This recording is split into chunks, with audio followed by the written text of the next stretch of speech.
What is up, everyone? Maximilian here, and welcome back to another dissecting video taking a look at some of the new elements and features of Black Ops 2. So the footage in the background, of course, isn't Black Ops 2 because the multiplayer has not been revealed yet, and I'm running the original Black Ops because I kind of feel that Modern Warfare 3 has really run its course. Like many Call of Duties, you get bored.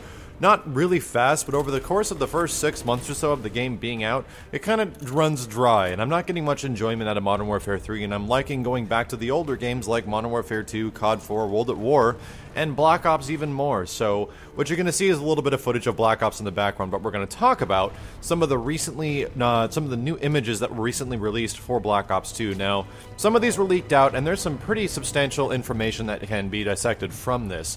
The first and biggest one is that the HUD, or if you guys don't know, the heads-up display. It's essentially how all the information about your weapons and the point system and everything around Black Ops 2 is going to be shown in the multiplayer of the game. There's some pretty interesting stuff from this single screenshot, especially for the fact that it actually shows your kill streaks, similar to how Call of Duty or Modern Warfare 3 did, and there's some select kill streaks on here that is kind of, you don't really know what these actually are. What's the most interesting about this heads-up display, other than the fact that it looks really damn cool, and I appreciate Treyarch taking things to a new level and trying to make Call of Duty at least a little bit different, is that there's a select fire option. Now, I don't know if this is absolutely confirmed to be the multiplayer, but this is a huge thing. Before, in previous games and a lot of multiplayer shooters, you're able to choose the fire rate of certain weapons. Things between a single shot round, a triple burst, or fully automatic. I believe games like previous SOCOM games let you do stuff like this, as well as many others, and especially weapons that have varying weapon shot rates. Now, this is huge for a game like Call of Duty because you would normally be forced to choose certain weapons based off their fire rate. Like, you had to choose the Type 95, you had to choose the M16, or the FAMAS from Modern Warfare 2 if you wanted to get something that shot at a 3-round burst. Or especially like the G11, or certain other weapons like or many other guns that shoot at a single burst fire. You have to choose that gun because it is a single burst gun, like the MK14. Now this means that you can properly control your fire at any range, and even certain things like if you had a submachine gun, for example, means that you can actually accurately single shot fire with certain guns that might have a lot of recoil from a long range, meaning that you can properly control those skirmishes even more. So this is, if you just think about the metagame of what this does for certain guns, now people will play Call of Duty at a higher level. It seems pretty damn cool. The next stuff that was released was a more information of the HUD and kind of showing like the score details on the side. Ignore the giant human arm that is reaching in. That is not a digital arm.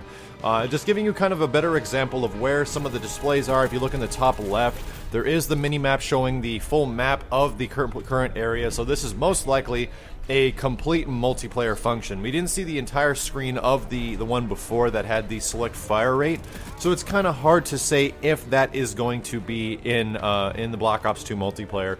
But this looks like a multiplayer HUD. This looks like it has the proper score of each of the opposing teams. The minimap is in the top left, and it has something going on in the bottom right. Something along the lines of this circle thing. I think that this might be something about a guideline, something about your direction facing. It's kind of interesting. It could be related to the objective as well.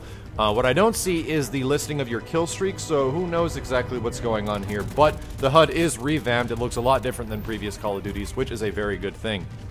The other piece of information that was recently leaked was the fact that the Prestige in Black Ops 2, it looks like the maximum is going to be 55 at the 5-star General. So this is another awkward change. I'm not too sure how long ago or in which previous Call of Duty we were at 55. It might have been COD 4 and World at War.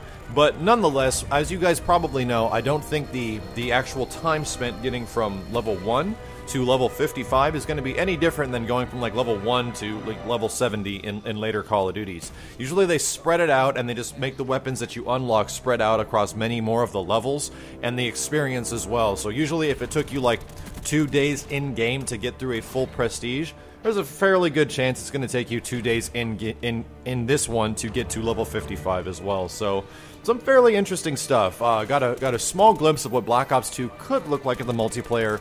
The hopeful change to the weapon fire rate, that would be what I think to be a huge difference in Call of Duty, especially for the sake of this being a game that is having a lot of different changes. But there's another really big thing that's happening to Black Ops that's being thrown around about the rumor of how the entire metagame of how you equip weapons and items and perks is going to be changing in Black Ops 2. So we're going to make another separate video about that one because that's a fairly big topic of discussion. If you guys want to check that out, you can visit me at youtube.com/miles923. But as always, if you enjoyed the video, please leave a thumbs up. This has been Maximilian, and I'll see you guys next time.